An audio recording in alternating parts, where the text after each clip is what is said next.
राज्य सरकार कोटि कोटि जगन्नाथ प्रेमी भक्तों तरफ मान्यवर सुप्रीम कोर्ट राय को स्वागत जनाऊँ। राज्य सरकार और केंद्र सरकार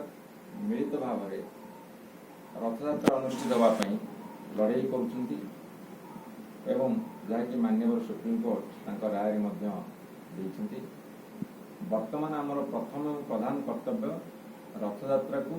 शांति श्रृंखला सहकार समापन करने कोटि कोटि भक्तर कोटि